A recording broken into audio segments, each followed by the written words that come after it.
মাটি বাতাস দিয়া আমার আল্লাহ আদম সন্তানের ভিতরে এড কইরা দিছে, আর খাস মাটি দিয়া আল্লাহ আদম বানাইছে। সুবহানাল্লাহ। আল্লাহ কর বন্ধু আপনি বলেন আমি আল্লাহ মিনহা খলাকনাকুম ওয়া ফিহা নুঈদুকুম ওয়া মিনহা নুখরিজুকুম তারাতান উখরা। মাটি দিয়া বানাইছি, মাটিতে দিয়েছি, আবার মাটি থেকে বের করব।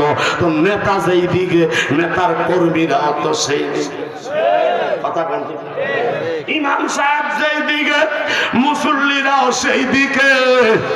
বাইরে এখানে দৃষ্টিভঙ্গি চেঞ্জ করা যাবে না।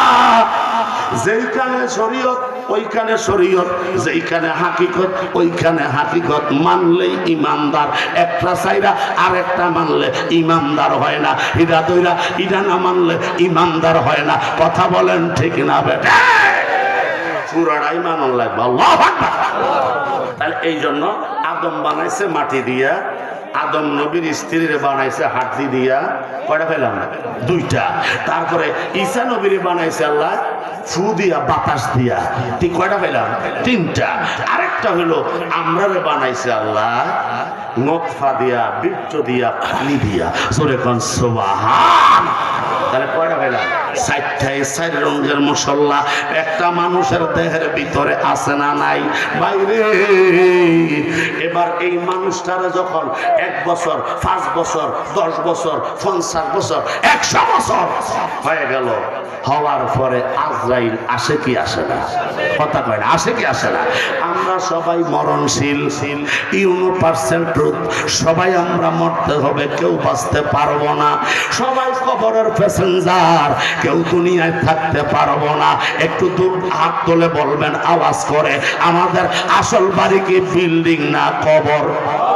আরো জোরে বলেন, বিল্ডিং না কবর?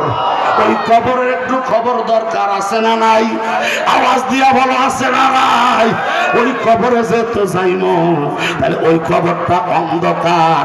কারো হয় বাঁশমুড়ার নিচে, কারো হয় পুকুরের পারে, কারো হয় রাস্তার কিনারায়, কেউ বা স্কুলের কিনারায়, কেউ বা মসজিদের কিনারায়। কথা বলেন ঠিক কিনা? এক একজনের সুবিধা মতো যার যেমন তকদির আছে রে, ওই জায়গায় নিয়ে দাফন করে দেয়। আমাকে আপনাকে দাফন করার পরে পৃথিবীর মানুষ পৃথিবীর এক প্রান্ত থেকে আরেক প্রান্তের খবর নিতে পারে মোবাইলের দ্বারা। ঠিক কিনা বলেন? কিন্তু বাড়ির পাশে, ফুসকুনির পারে, ঘরের কিনারায়